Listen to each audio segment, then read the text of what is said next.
What's up guys? Alis tayo ngayon, punta tayo ng Palayan. Yan, nakasakay tayo ngayon sa Kalabaw.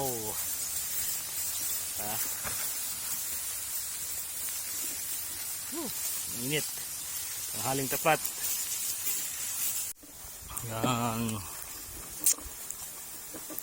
Si Manumumun yung driver ng Kalabaw.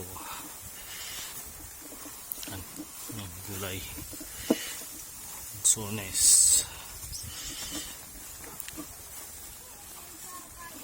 Namili. Hi. Oh, big. Kukusay ni Mili ay.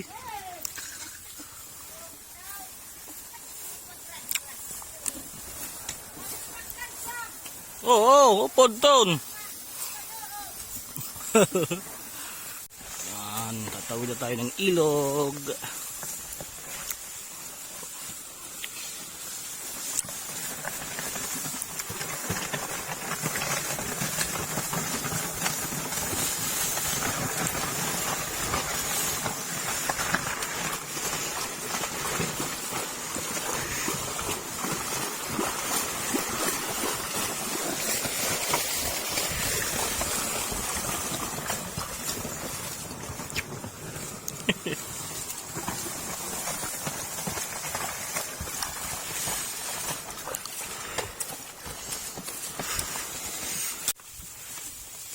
Dito na kami sa jungle.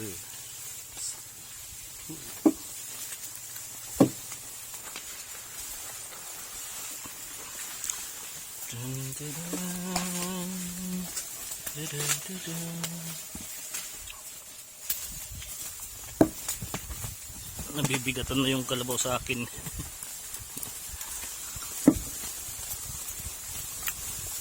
Yan.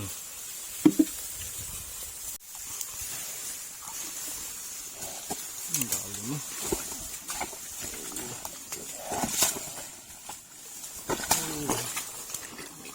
Yapon yung kalabaw. Oops, tagilid. Oops, slide. Oops. Oops. Oops.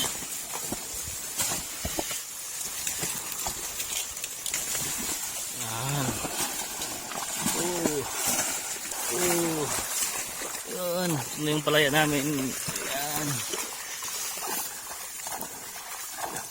Yan. Ito na yung palaya namin guys. Oh. Yan.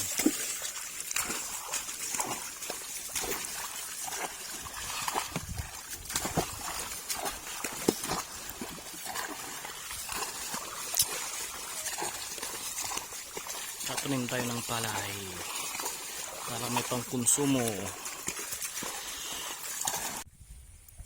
Yan, dito na tayo guys. Iyan natin yung dala nating palay para tumubo. Dito ilagay natin dyan kasi manumumon yung mag ano. Yan, sumaya dito natin yung papa. Oh, yan na si Papa guys. Dumating na si Papa. Ayan oh. Senior citizen na yan si Papa.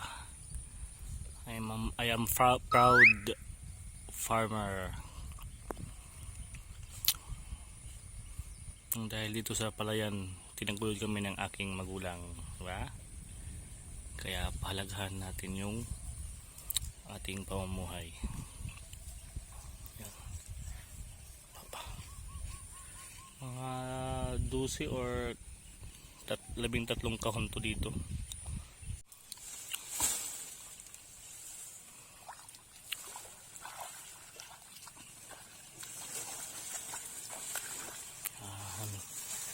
Para may lilim. Diba? Diskarte lang.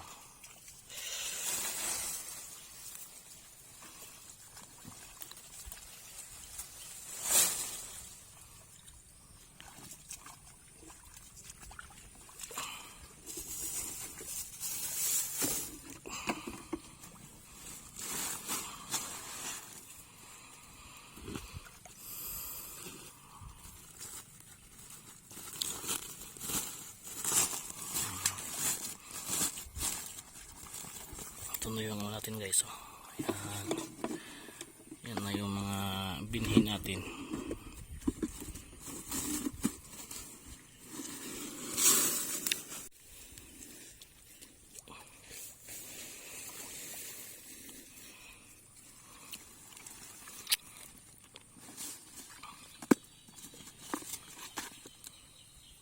Diba?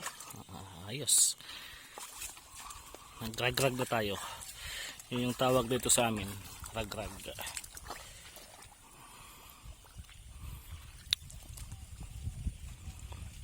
Kaya ni kaadlaw manamon? Bago ganihon? After 20 days, pwede na siyang ilipat sa dyan, sa mga kahon-kahon na yan. Yan. Yan yung ginagawa. Tingnan nyo. Yan ang mga butil ng palay natin. Diba? Yan.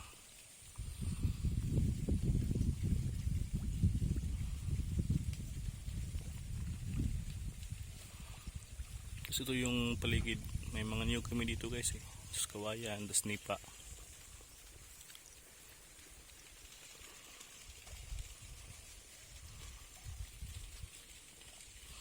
Puntahan mo natin si Papa. Tatagay tayo siya.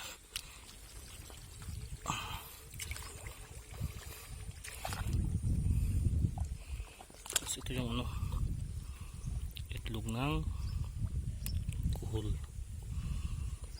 Yan, kulay pink. Tayo natin.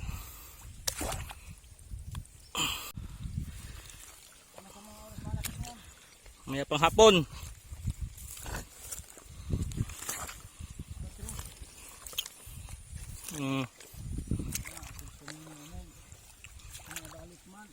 Hey, God.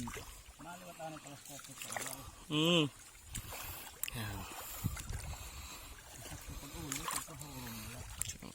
Yung mga kuhol dito guys. Oh.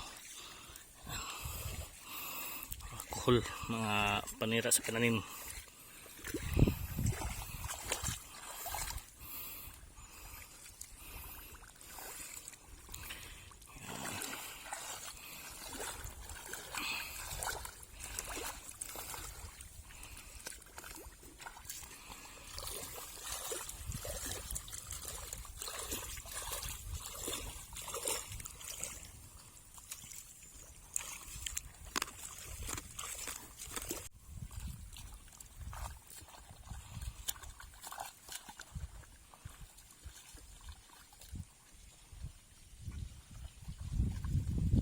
Nilalagyan ni Papa ng lupa yung ano, yung may butas para hindi makapasok yung tubig. Yan.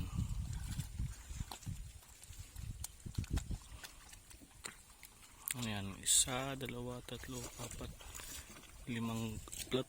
5 plat.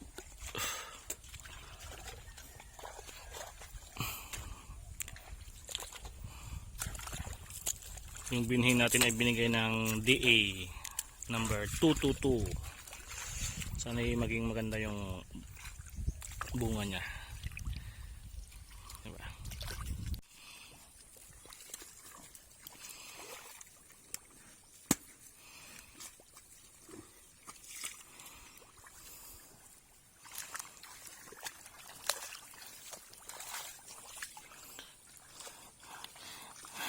Maputik na yung pa ako. Ito pa.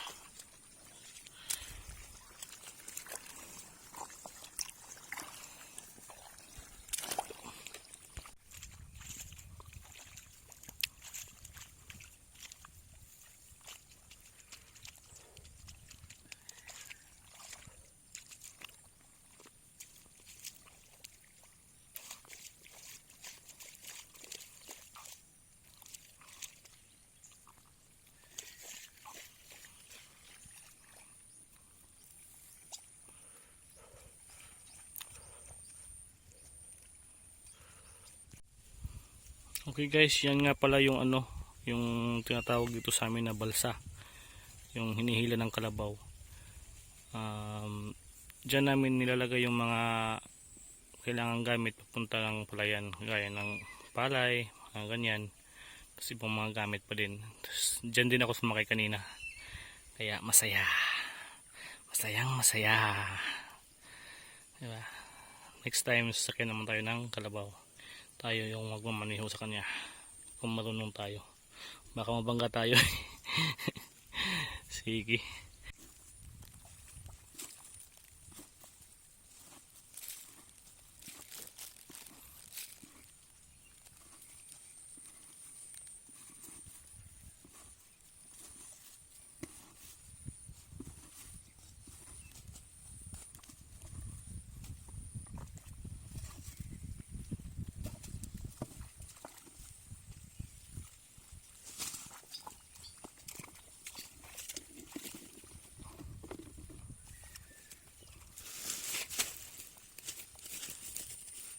Yan, nilagay na ni Papa yung pantaboy ng mga ibon. Makakainin lang yung natin, binhi, sayang naman, di ba? Pag humangin, gagalaw-galaw yan, di ba? Tapos parang mas takot yung mga ibon. Para naman yung bergili naman. Lisang kutil-sukul. Yan, hinahangin na siya. Oh, di ba? Pampataboy yan ng mga ibon.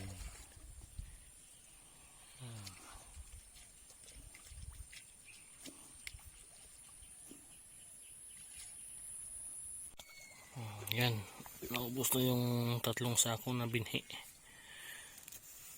Last na tong ano naman ang muna pang finishing touch. Yan.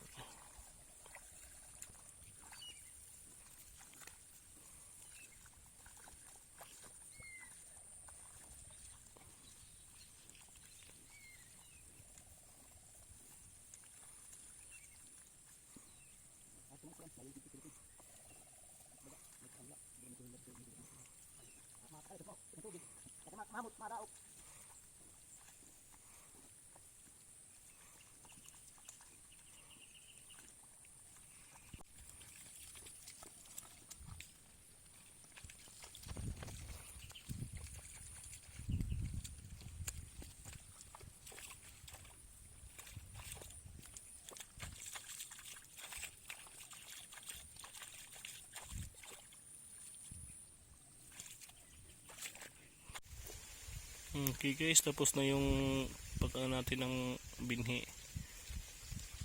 Tapos na. So bali ngayon, si Manu Mumon maglalagay na naman ng medisina para sa kuhol. Kasi yung kuhol, kinakain yung binhi natin eh.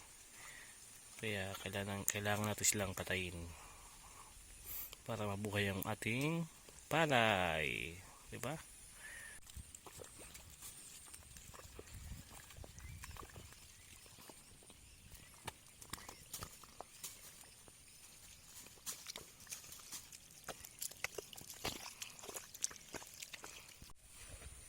So ayun guys, tapos na kami dito sa buwag.